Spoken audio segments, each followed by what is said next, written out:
Hi, this is Dr. Adrian Tenerife Sacristan and welcome to our online classroom at Kuya Prof TV.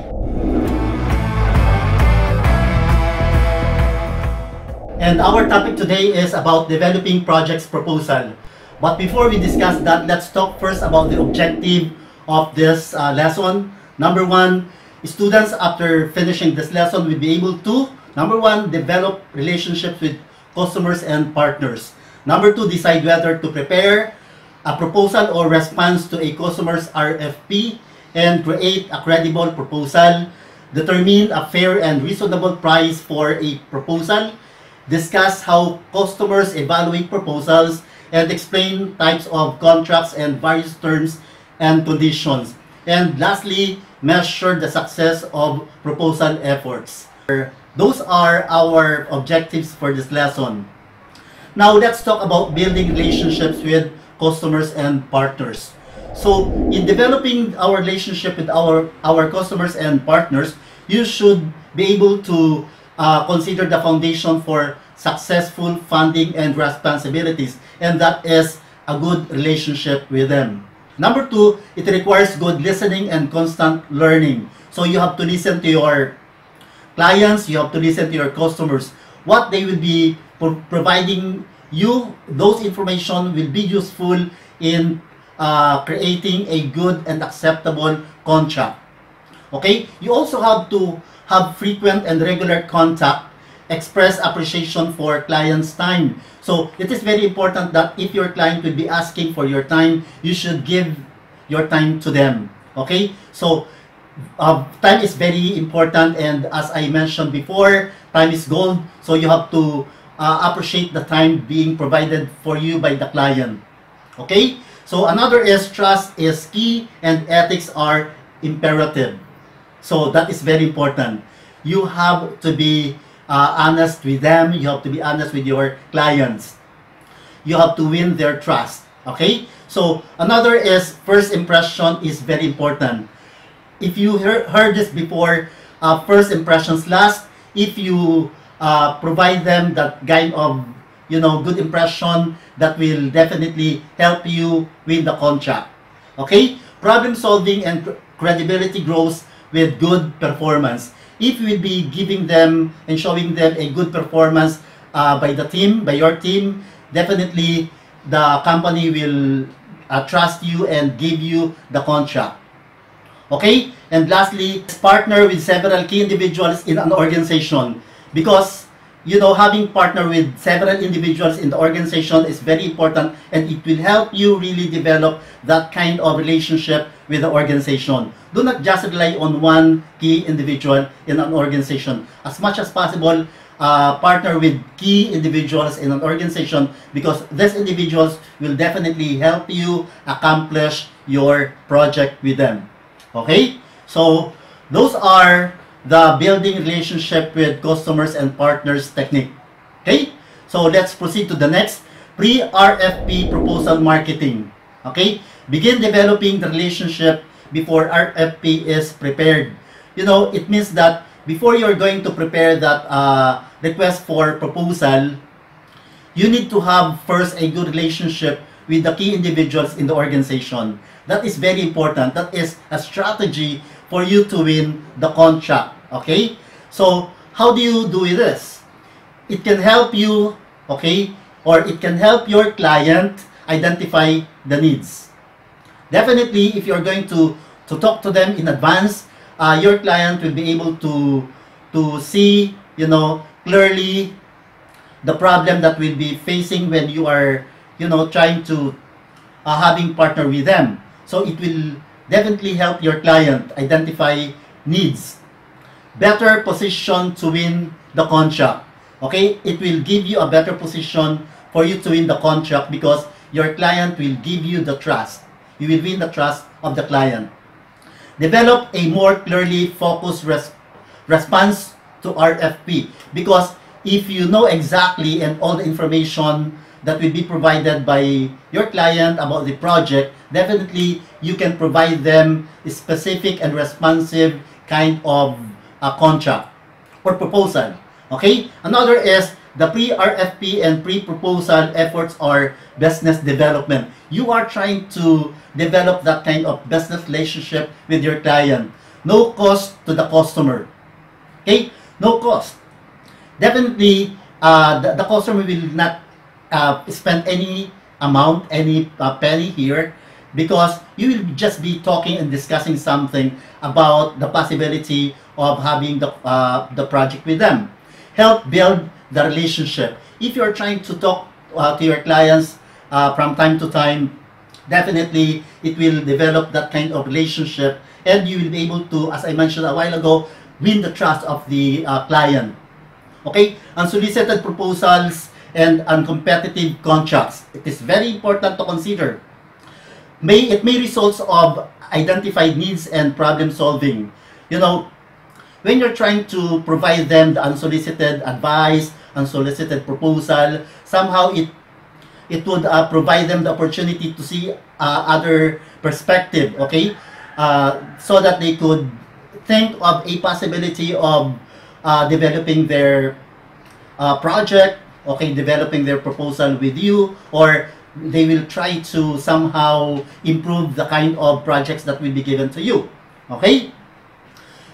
Okay, now let's proceed to the next, the decision to develop a proposal. This time, you are going to decide whether to continue developing the proposal for your client or not. Development is costly and time-consuming. Now, when you're going to develop a contract, definitely you are going to spend something and you are going to use your resources, because it will require you to ask some of your team members to develop the contract. And another is you'll be spending, and of course the time will be spent here, and that is costly. So upon discussing initially with your clients, you can now decide whether to pursue the contract or not. Contractors must be realistic about their probability of winning a contract. Of course, there will be some kind of hesitation from the clients and also from you if, based on the initial discussion, there are some problems that will not be avoided. So it is very important for you to be realistic. Are you going to really win the project with this kind of proposal or not? Okay? So with your capability and capacity to deliver the results being asked by the clients, okay, you can now decide. Okay? Is your capacity enough for you to develop and to deliver the outcome expected by the client or not? Okay? Evaluate bid, no bid decision. Okay? You have to evaluate that. Are you going to submit a bid or not? Are you going to submit the proposal or not? If based on your evaluation of your capability, you'll be able to win the contract, okay? Submit. Go on with developing the proposal and submit that to your client. Okay? Another is, maybe hard to decide not to bid an RFP. It is very difficult to decide, especially if you are competing with a lot of good contractors out there. Okay? It is very important that you are realistic and you have to really decide whether to pursue and bid with the RFP. Okay? Now, bid or no bid. Okay, factors to consider. Number one, competition. As I mentioned a while ago, you'll be competing with a lot of contractors, good contractors actually out there. If you believe that you can outnumber and you outdone the performances of these competitors, you can continue to bid. Okay? Number two, risk. Very risky. Okay? Preparing for the contract and submitting the contract and having win the contract is very risky. Okay? So another is mission. What is really your mission in your organization? If your mission is to provide quality, service and help your team, okay, in providing the client a good outcome, output, results, continue. What is your mission? Is your mission aligned to the mission of your client?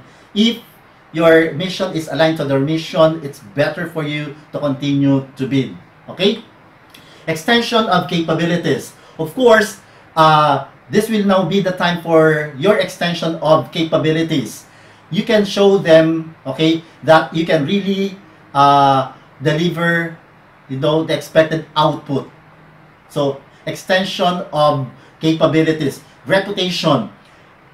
It is now the time for you to show to them your reputation and to develop also, establish also the kind of reputation that you are expecting to develop about your organization, about your team. Okay? This chance of having a contract with them is also your chance to develop the kind of reputation that you would like to develop about your team. Okay? So, another is customer funds. Okay? Customer funds, consider the funding coming from your customer. Not all funding will be coming from your team. There will be funding coming from your customers. Are they willing to provide you the fundings before you implement the project, or you are going to shell out first before they provide you the funding? Consider that, because there are some clients who would like you first to spend your money, and then after developing a portion of that project, they will pay you. Okay, there are kinds of customers out there. Another is proposal resources. Okay, so some resources will be coming from the customer, some resources will be coming from your team. There will be resources that will be provided by your team, as I mentioned, and there will be resources coming from your customer. You have to talk, and that will be included in your contract. Project resources. Okay, similar to the proposal resources, the project resources. What are the resources that are needed in implementing that kind of project? Okay, you have to identify the resources that will be provided by you, and there will be resources that will be provided by your customers. Of course, you have to have this kind of relationship before resources before you could deliver a project, because some of the resources cannot be provided by the customers. That is why they are asking for your services. So mostly, especially in the specialized required project, some resources or most of the resources should be provided by the team. Okay? Creating a winning proposal, selling document. Okay, here I'll be showing you an example of a proposal. The best idea to solve the problem, it should be stated in your proposal that your proposal is the best way to solve the problem being faced by the organization.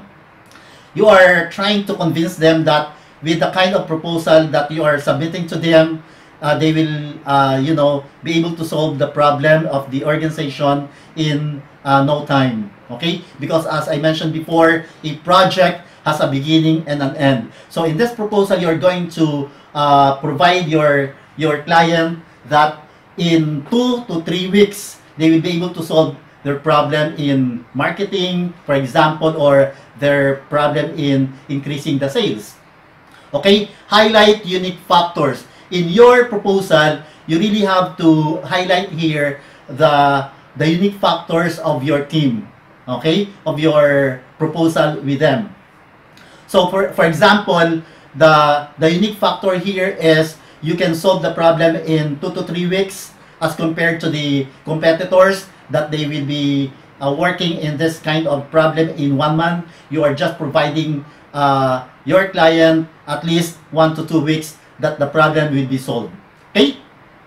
So emphasize benefits to the customer. It is very important that your customers will be able to see the benefits of having the contract with you. Okay? Working with you is, very beneficial to them. So you have to emphasize that. You have to show that kind of benefits to your clients so that your clients will choose your team to work with them for that specific project. Be simple and concise. Do not prepare, 50 50 to 100 pages of contract. As much as possible, just work with a contract for, 3 to 10 pages. That's 10 pages is too much, As much as possible, be concise. If you can have your contract proposal in 3 to 5 pages, much better, or lesser. Okay? So, address requirements from RFP.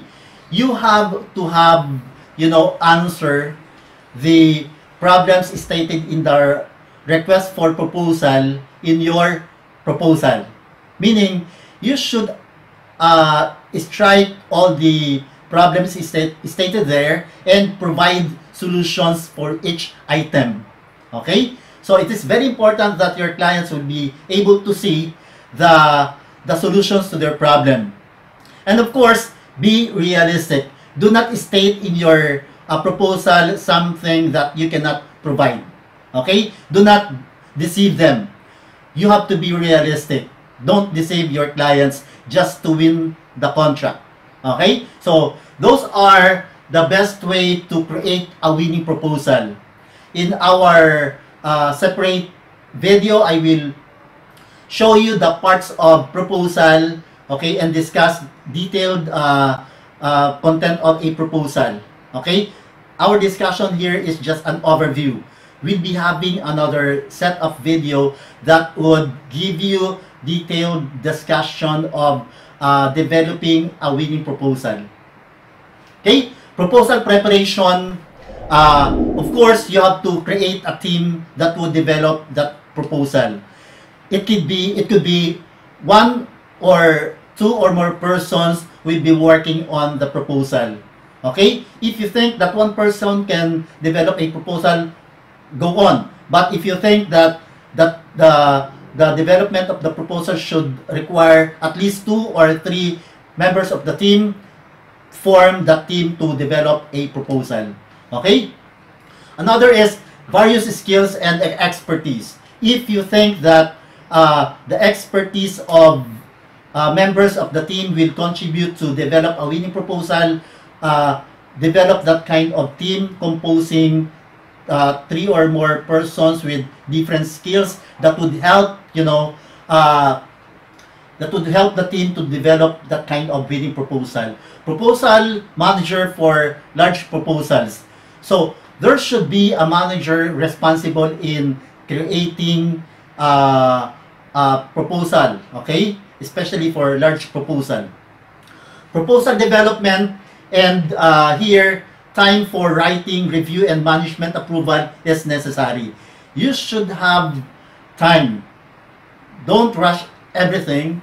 You should have enough time to develop that kind of proposal, and you should also have time to be able to review the content of the proposal.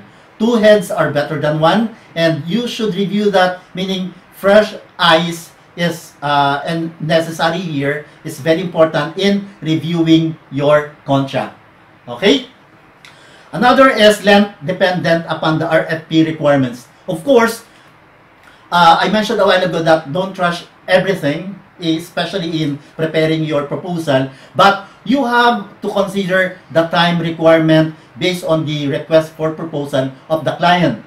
If your client are just giving you 2 days to develop that proposal and submit that proposal to them, work within that time frame. Okay?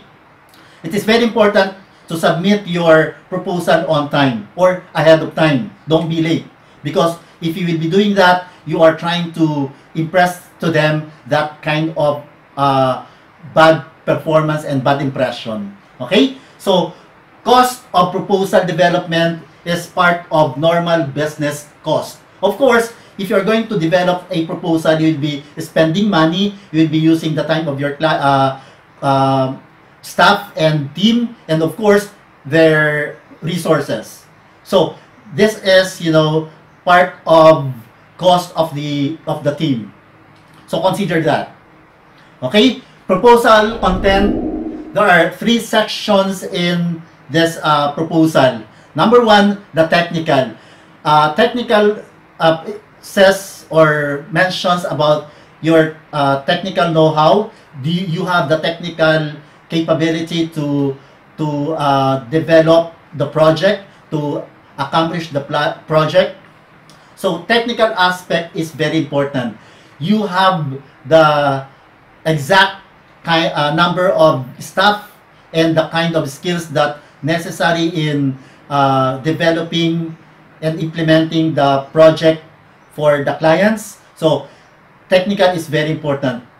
Do not accept a proposal or a contract that cannot be performed by your team because you don't have the technical know-how. Okay? So technical aspect is very important. Number two, management. Do you have enough people, staff, human resource to do the job?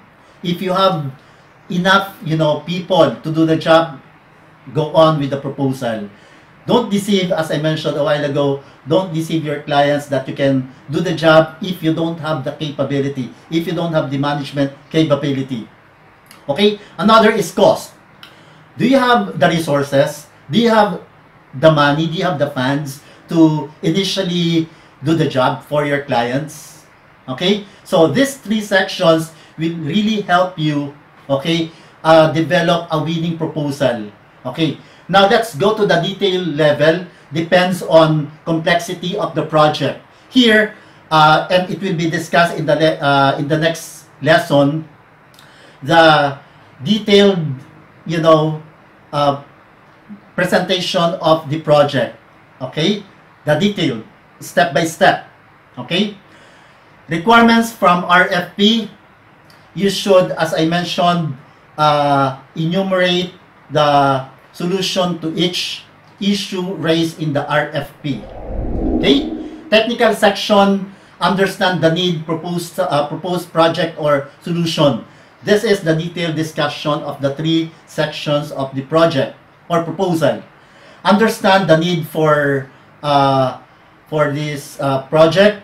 Okay? Propose approach for solution. You're going to provide the clients how you are going to approach in solving the what approach that you are going to employ in solving the problem in the project, and of course the benefits to the customer, what benefits they can get in your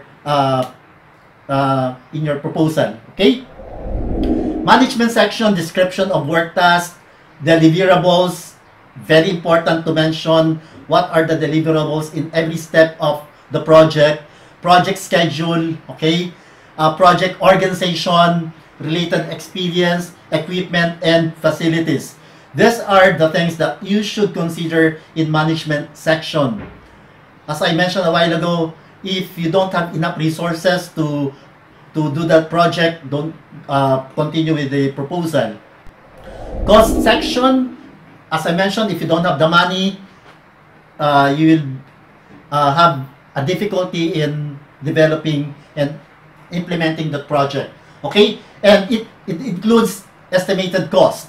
Okay, now here, as I mentioned, it includes labor, materials, equipment, facilities, subcontractors and consultants if necessary, travel, documentation, overhead, escalation, contingency, and free or profit. Okay, are you going to do this project for free, or you will be making profit out of this? And of course, in cost section, you can see here whether upon spending those money, those funds, at the end, you can see if you will make profit or not. Okay? So pricing consideration, of course, when you are going to price your proposal, you should consider also the prices of your competitors out there. It is not just good that you'll make your proposal cheaper as compared to your competitors. It is very important that your price is, reasonable. It's not about you're the cheapest and your client will give you the contract. It's about being reasonable. Okay? Price, not overpriced or underpriced. As I mentioned, be reasonable. Factors to consider: reliability of cost estimates, It is realistic. It is based on the actual prices in the market. Risk, okay? Can you manage the risk? Value of project to the contractor. Are they going to pay you and they will be able to get the necessary and expected output and they will be satisfied? Customers' budget. Do they have enough budget? They can give you, they can pay you. They have to consider that. Competition level. What is the competition level in the market today? Okay? Of course, as I mentioned, consider your competitors. Okay? Consider them. Simplified project proposal. So we have the comparison here of complex and simplified project proposal. Now let's talk first about the complex proposal. Large number of pages. So if you will be providing them a number of pages, it is very complex and somehow very difficult to understand and comprehend. Okay? Define sections. The complex project proposal is actually for large organization. Okay? But in our case, if you are just starting, you can consider the simplified project proposal. Another, in complex charts and figures, you are providing them the figures and the charts. It will help them, easily understand your proposal. Tables of information, so that they have references in locating what page that they should turn to if they would like to know a specific information about your proposal. For simplified, you should have a statement of customer's need. Okay? Number 1. Number 2, assumptions. Okay? Very simple. Just mention here the assumption for your project. Project's scope. Okay? How long you are going to accomplish the task, the project. Okay? Deliverables, resources, schedule, price, risk, and expected benefits. No, number of pages necessary here, as long as you can state this information. Okay, the simplified information here, the statement of customers as I mentioned, the assumption, projects, scope, deliverables, resources, schedule, price, risk, and expected benefits. If you can state all of this in 2 to 3 pages, much better. That is the simplified project proposal. Okay, proposal submission and follow-up. Submission on time, as I mentioned, you submit your proposal on time. Okay, formatted properly, make it presentable, use documents, Word document to prepare your proposal, use the kind of font and size of font in a formal document. Okay, sent in manner required. Hard copies, email, or electronic form. It depends on the company. If the company is requiring you, for example, a hard copy, you deliver that, you hand carry that, and submit that to the representative of the company. If not, just email to them the document. 2 sets by different delivery methods. 2 sets. Okay? To make it sure that the document will reach the company, hand carry and email. Okay? Definitely, one or these 2 documents will reach the destination. Okay? Follow up. Be proactive. Do not wait for the organization to inform you about the proposal, about the submitted proposal. Be proactive. Make a follow-up call. Okay? But when you are making a follow-up call, be courteous. Now, professional manner. When you are making a follow-up call, be professional as much as possible. Be professional. And follow RFP guidelines. If in the RFP, you can have a follow-up call after 3 to 3 to 4 days. Don't make a follow-up call in 2 days. Okay? Follow what is stated in the RFP. Okay? Customer evaluation of proposal. Customer sets criteria. Customer may request a best and final offer and helps to have common comparison criteria. In this table, you can see the table, okay, the kind of proposal that you should follow. Okay, this is an example. Okay, in our table, the Ajax Information Services Company, the proposal evaluation is it is stated here, the project title, okay, the contractor, and this is you, okay, and the evaluation criteria, approach, experience, price, schedule, and of course the total. For weight of each criteria here, 30 each for approach, experience, and price, and for schedule only 10 points. For score, you can see here 4595. Okay, so total times the score here will be your points.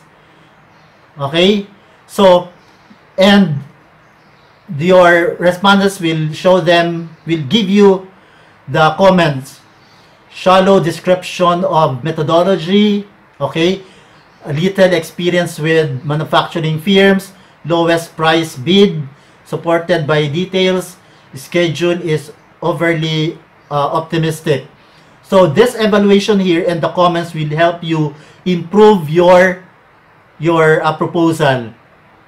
Okay, it is also stated here the advantages of the proposal and concern about this proposal. So this information will help you improve your proposal, so that when you submit to the company the final proposal, your proposal will be acceptable to your clients. Okay, so this is the evaluation of proposal accomplished by your customer. Okay, contracts, agreement, and types. Okay, in the contracts, you should state here in the agreement the contract, that contract must be signed before starting a work. You should not start your work if the necessary signatures is not, seen in the contract. Ask your clients and of course your representative to sign first the contract before you start working.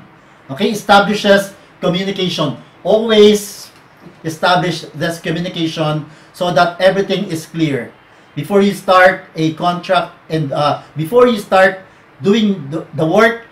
You have to make it sure that everything is communicated well. There are basically two types of contracts: the fixed price and the cost reimbursement.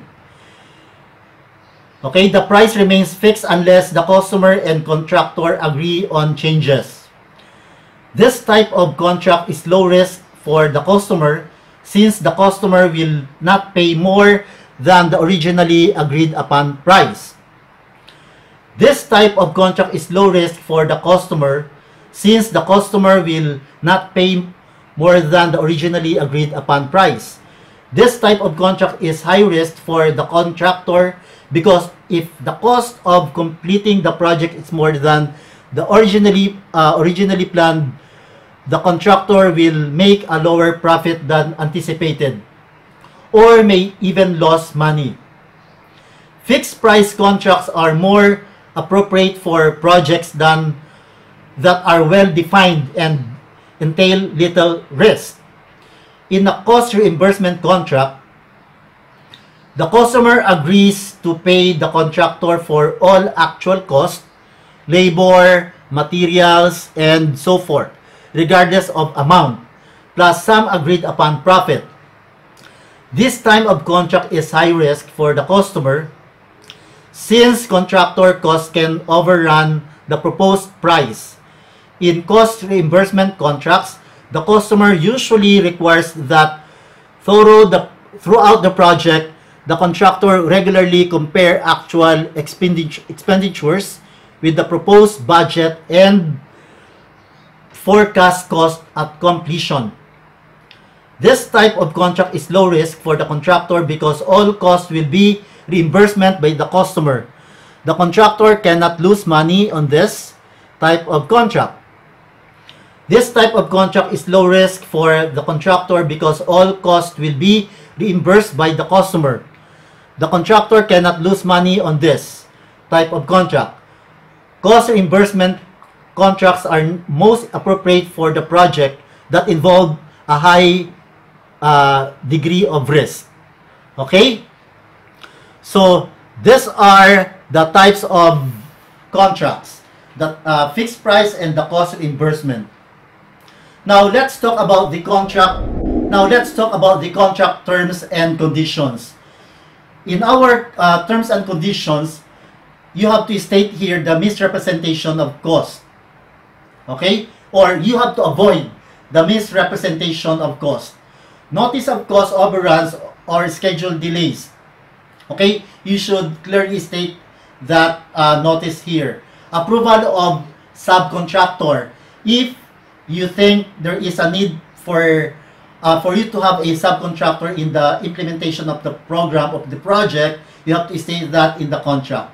Okay? Customer furnished equipment of information are clearly stated in the contract.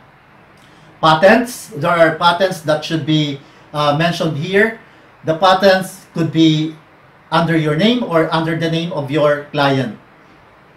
Okay? And disclosure of proprietary information. International consideration is also mentioned in the contract, and also the termination. If there are violations in the contract, you have to state that automatically the contract will be, terminated, or upon the completion of the project based on the stated date and schedule, automatically the contract is terminated. Terms of payment. How the company will pay you. 50%, 20, 30. It depends on how you're going to collect money from your clients, from the company. Bonus and penalty payments. There will be bonus if you will be able to accomplish that, finish your project ahead of time, and there will be penalty payments if you will be submitting the project late. Okay? It will be delayed in the delivery of the projects or output. And of course, the changes. If there are unavoidable circumstances that will affect the implementation of the project, there will be changes in how you're going to accomplish the project, and so on and so forth. Okay? Measuring proposal success. Measures win ratio, number one or number submitted. How are you going to consider if your proposal is a success? Okay? All proposals weighted equally, total dollar value, value 1, value submitted. Okay? More weights to larger values. It depends on how you're going to measure the success of your proposal. Strategies. Submit many to win fair share. Okay? Submit as many proposals as you can. Okay? For you to be able to win the project. Increase chances of winning. Okay? May be viewed negatively. Okay? That is somehow the problem with that. If you will be submitting more proposals, your clients will see that negatively. Bid on potential successes. Respond where better than average chance to win. Okay? If you think you can actually win the project, only submit proposal to that kind of project. Definitely you'll be having a chance of winning. Okay? Must have bid, no bid process. Okay? Consider that. Are you going to win in the bidding or no bidding at all? Okay? So, let's have a rundown of critical success factors here.